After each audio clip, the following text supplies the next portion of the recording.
तो कैसे हैं आप लोग भाई। कैथल डिस्ट्रिक्ट का भत्ता आया है, सैलरी आई है भाई। मैं हर बार बोलता हूँ ना कि किसी बच्चे ने अगर सेंड नहीं किया तो इसका मतलब ये थोड़ी ना कि सैलरी नहीं आई। सैलरी आई है, बच्चों ने सेंड नहीं किया, हमें पता नहीं लगा, वो बात अलग है।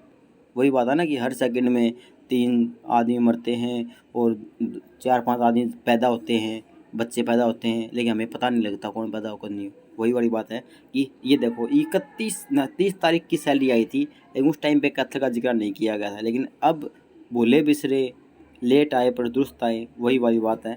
30/11/2021, ठीक है, ये सैलरी आई है और भत्ता भी आया है। भाई टाइम से सेंड किया करो यारो, सभी से अनुरोध है। सागर जी, टाइम से देखा करो हर एक चीज़, ठीक है, उसी के दौरान सेंड किया करो। अब ये वही बात है कि 5 महीने पहले सैलरी सेंड कर दी, हमें क्या मतलब उससे, समझ रहे हो ना बात को। चलो कोई नहीं, लेकिन सैलरी आई थी और अभी भी आएगी, ठीक है। बच्चे सेंड नहीं करते वो बात अलग है। कुछ बच्चे बोलते हैं कि आपकी वो मेल आईडी क्या है, तो मेल आईडी आप नोटिस कर लो, मैं आप लोगों को अपने टेलीग्राम ग्रुप में सेंड कर दूंगा, आप वहाँ से कॉपी कर लेना, ठीक है। मैं टेलीग्राम सुमित श्योरण SHO के नाम से मिल जाएगा, सर्च कर लेना। 2100 बंदे अपना ग्रुप ज्वाइन कर चुके हैं, आप भी कर लेना, ठीक है। अब नेक्स्ट जो कमेंट आया सक्षम रिलेटेड, ये बहुत ही उम्दा कमेंट है, बहुत ही ज़रूरी, बहुत ही अच्छी चीज़ पूछी गई है, लेकिन इस बातों के 2-3 मर्द अर्थ निकलते हैं, मैं सभी बताऊंगा आप लोगों को, ठीक है। दिनेश बिश्नोई बोलते हैं कि अरे भाई वो उसका सॉल्यूशन बता दे कोई, कि ग्रेजुएशन अलग डिस्ट्रिक्ट से करी है और सक्षम +2 बेस पर है, लेकिन PPP ID में CET फॉर्म के लिए अपनी सही क्वालिफिकेशन शो करनी पड़ेगी ना, तो इस चक्कर में सक्षम PPP में डिफरेंस है एजुकेशन। सबसे पहले तो एक पॉइंट बताता हूँ। सबसे पहले तो आप लोग ये बी एड कर सकते हो, ये कर सकते हो, जो भी अपनी ये इनकी JBT ऐड कर सकते हो, इनकी कोई दिक्कत नहीं होती, ठीक है। अगर आप उसमें कर देते हो, मतलब मान लिया आपने PPP ID में कर दी, JBT कर दी, B.Ed कर दी और आपने नेट क्वालिफाइड भी कर दिया, और सक्षम में हो अगर आप +2 बेस या फिर ग्रेजुएशन बेस, तो आप बाहर नहीं होने वाले, क्योंकि सक्षम सिर्फ या तो ग्रेजुएशन मांगता है या पोस्ट ग्रेजुएशन मांगता है या +2 बेस मांगता है। सक्षम ये कहीं पे भी नहीं बोलता कि हमें JBT भी चाहिए, B.Ed भी चाहिए, CTET क्वालिफाइड होना चाहिए, नेट क्वालिफाइड होना चाहिए, ये कहीं भी नहीं मांगा जाता। अगर आपकी क्वालिफिकेशन है तो आप PPP में भर सकते हो, डिबार्ड नहीं होगे। और सक्षम अगर आपकी +2 बेस पे या ग्रेजुएशन बेस पे है तो चलती रहने दो, ठीक है। इससे आगे एक पॉइंट और है इसका, इसमें हमारी क्या गलती कि इसमें सक्षम में अदर स्टेट्स से कि ग्रेजुएशन एक्सेप्ट नहीं करते। देखो अदर स्टेट से इसलिए एक्सेप्ट नहीं करते ये, क्योंकि सक्षम योजना हरियाणा से है और हरियाणा की ही एक्सेप्ट करेंगे ये,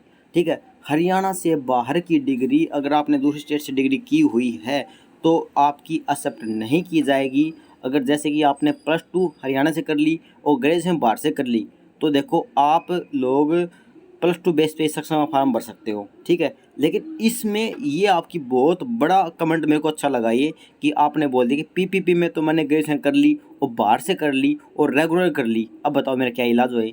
बिल्कुल सही बात बोली है। इसके दौरान आप लोगों को अपील लगानी चाहिए, जैसे एम्प्लॉयमेंट ऑफिस में जाकर बात करनी चाहिए। ये बात मैंने भी नहीं सोची थी आज तक, जो आप लोगों ने बोली है कि मान लो ग्रेजुएशन आपने हरियाणा से कर ली, पोस्ट ग्रेजुएशन आपने बाहर से कर ली, मतलब मान लो राजस्थान से कर ली, लेकिन राजस्थान वाली अलाउड नहीं करते। सक्षम में आपका नाम चल रहा है ग्रेजुएशन बेस के ऊपर, PPP ID बनवाओगे तो आप अपनी क्वालिफिकेशन दिखाओगे कि मैं पोस्ट ग्रेजुएशन हूँ। पोस्ट ग्रेजुएशन PPP में दिखाते ही आप हो जाओगे डिबार्ड या सक्षम से बाहर हो गए। लेकिन आपकी क्या गलती, आपने तो बाहर स्टेट से कर रखी है, तो लेकिन इसका एक ऑप्शन हो सकता है। देखो ये मेरे को इसका अभी तक ये पहला केस आया है ऐसा, ठीक है। तो इसमें अगर आप लिखोगे कि PPP ID में कि आपने ग्रेजुएशन या पोस्ट ग्रेजुएशन कहाँ से की है, उसका पूरा एड्रेस नाम पता आएगा, उसको हिसाब से फैच करके अगर आपने बाहर से कर रखी है तो शायद मे भी आप डिवार्ड नहीं होगे, क्योंकि ये बात वो भी समझते हैं कि ये इसने सक्षम +2 बेस पे भर दिया और ग्रेजुएशन बाहर से की है, बार बार हम एक्सेप्ट नहीं करते, लेकिन PPP ID में अपनी ये शो करेगा ही करेगा। वो वाली बात आपकी भी सही है। और जहाँ तक मेरी सोच है कि ये इनको डिवाइड नहीं करना चाहिए बच्चे को, ठीक है। अगर फिर भी कर देते हैं तो भाई साहब आप जो मर्जी case, court case, CM window जो लगाना चाहते हो, आपका ये अधिकार बनता है, ठीक है। ये आप बिल्कुल खुल के बोल सकते हो, आप केस 101% जीतोगे, ये मेरा दावा है भाई साहब। क्योंकि सक्षम तो सिर्फ हरियाणा की डिग्री मांगता है, और सक्षम में आप हरियाणा +2 से हो गए, लेकिन बाहर से आपने कर ली और पीपी में आप दिखाओगे, इसका आपकी क्या गलती? ये तो सरकार की गलती होगी ना। बच्चे की क्वालिफिकेशन ज़्यादा है और अलग अलग जगह से पढ़ा है, कोई विदेश से पढ़ा है, इसका मतलब है कि हरियाणा से ही पढ़ो? नहीं, आप 100% आपकी जगह सही हो, लेकिन अगर फिर भी आप ऐसे करके डिवाइड हो जाते हो, उस टाइम पे आप, चाहे आप कोर्ट में दरखास्त लगाओ या सीएम विंडो पे दरखास्त लगाओ, जहाँ मर्जी लगाओ, ये आपका अधिकार बनता है भाई, ठीक है। ये पहला केस है मित्र, इसके ऊपर मैंने अपना जो रुझान था वो बता दिया। और बाकी मेरे को जहाँ तक लगता है कि आपको निकाला नहीं जाना चाहिए मेरे हिसाब से, लेकिन ये अगर दिमाग लगाए तो कि भाई बाहर से की है, बाहर से हम एक्सेप्ट नहीं करते, लेकिन पीपीपी में ये बंदा शो करेगा। उसमें जब पीपीपी में लिखा ही जाएगा कि हाँ भाई, जैसे कि हम लिखते हैं KU के कुरुक्षेत्र यूनिवर्सिटी से हमने ग्रेजुएशन की है, तो उसमें भी आता है कि कहाँ से की है, राजस्थान से की है, यूपी बिहार से की है, या उत्तराखंड से की है, जो मर्जी है उस हिसाब से इनको बाहर निकालना नहीं चाहिए। अब फिर भी निकाल देते हैं तो आप अपना स्टेप उठा सकते हैं, ठीक है। ओके, पीपीपी में अपनी सही क्वालिफिकेशन फिल करनी ही पड़ेगी ना, फिल करने के लिए बिल्कुल सही बात बोली जी आपने, बहुत अच्छा। एक ये एजुकेटेड बंदे का कमेंट आया आज, मेरे को ये कमेंट पढ़ के बहुत अच्छा लगा, और मैं जितना मेरे से हो सका मैंने उसका रिप्लाई अच्छी तरीके से दिया, ठीक है। तो अब अगर अच्छा डिफरेंस एजुकेशन के चलते सेक्शन से बाहर किया गया तो हमारा कोई सॉल्यूशन है क्या? ये बात आप जो मैंने बोली ना, यह बात आप समझ लो, और ठीक है, यही बात आप बोलना कि हम अगर बाहर से पढ़ के आते हैं, अगर हम तो बता तो सिर्फ +2 बेस पे ले रहे हैं, चलो आप बाहर की डिग्री एक्सेप्ट नहीं करते, लेकिन निकाल क्यों रहे हो? निकालना किस चीज़ से है? पीपी में तो हमने कर रखी है, वो हम शो करेंगे। और अगर फिर भी डिवाइड किया जाता है, भाई साहब सीएम विंडो पर दरखास्त लगाओ, ये आपका अधिकार बनता है मित्र, ठीक है, कोई दिक्कत वाली बात नहीं है। Dinesh Bishnoi, no problem, tension मत लिए भी रहो, 100% केस जीतेगा, 100% केस जीतेगा मेरे हिसाब से तो, ठीक है। बाकी भाई वही बात है, जिसकी लाठी उसकी भैंस, कुछ भी कोई कुछ भी कर सकता है, ठीक है।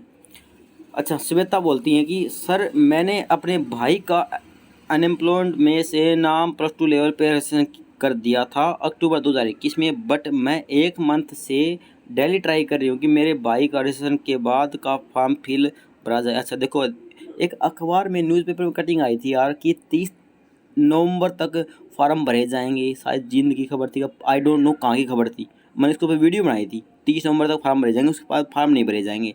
शायद आपने वो वीडियो देखी तो आप पहले फिल कर सकती थी, ठीक है। पर्सनल इन्फॉर्मेशन वाला पेज सेव नहीं होता। अच्छा, और दूसरी बात मैं आप लोगों को बता देता हूँ, मैंने खुद ने फार्म शॉप से जाकर भरवाया था। फार्म के बारे में मेरे को ज़्यादा इन्फॉर्मेशन नहीं है मित्र, लेकिन मैं अगर लैपटॉप पे बैठूँ तो मैं खुद भर सकता हूँ, लेकिन कुछ इसमें ऐसी चीज़ें होती हैं कि मतलब फ़ोटो 60 KB की करो, KB मतलब किलोबाइट की, और मेरे पास होती है ज़्यादा, मतलब 5 MB की फ़ोटो खरीद लेते हैं आप, और छोटी छोटी करके उसमें ज़्यादा माथापच्ची यार, इसलिए मैंने 100-200 रुपये दे दी और दुकानदार ने मान लो 5 मिनट में भर दिया था वो, ठीक है। सिर्फ अच्छा, साइट की तरफ से कोई रिस्पॉन्स नहीं मिल रहा है, एरर शो करता है। देखो एरर शो इसलिए हो रहा है कि अभी रजिस्ट्रेशन बंद हैं, इसलिए एरर शो दिखा रहा है, ठीक है। मैं अम्बाड़ा से हूँ, कितने बार अनएम्प्लॉयड ऑफिस जा चुकी हूँ, बट वो लोग कुछ रिस्पॉन्स नहीं देते, मैं क्या करूँ? बिल्कुल आपकी बात सही है, रिस्पॉन्स देने का मतलब यही है, शायद उनको भी ना पता हो, ठीक है। कुछ कुछ काम धंधे ऐसे होते हैं, अपने लाइफ में बिजी रहते हैं सभी, लेकिन उनको भी नहीं पता हो। मैं बताता हूँ आपको, अभी रजिस्ट्रेशन बंद कर रखे हैं, इसीलिए एरर शो होता है, इसीलिए सब कुछ मतलब एरर आता है हर जगह, ठीक है। अभी रजिस्ट्रेशन बंद है, जैसे रजिस्ट्रेशन ओपन होंगे मैं आप लोगों को वीडियो बना के बताऊँगा।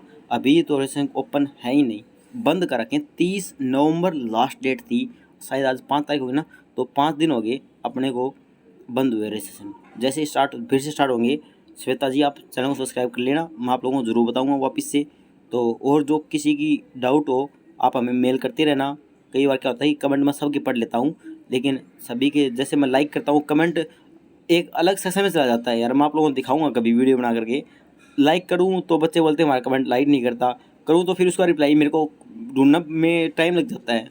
आज का यूट्यूब अपडेट कर रहा है हर सिस्टम यार, मैं क्या करूँ? लाइक वाला सिस्टम, जिसको मैं रिस्पॉन्स दे दिया वो अलग डब्बे में पैक हो जाता है, जिसको रिस्पॉन्स नहीं दिया वो एक अलग डब्बे में पैक हो जाता है, ठीक है। इसलिए मैं सबके कमेंट पढ़ लेता हूँ, आप टेंशन मत लो, ठीक है। आपकी हर एक प्रॉब्लम का सोल्यूशन किया जाएगा, डोंट वरी। ओके ओके दोस्तों, गुड नाइट।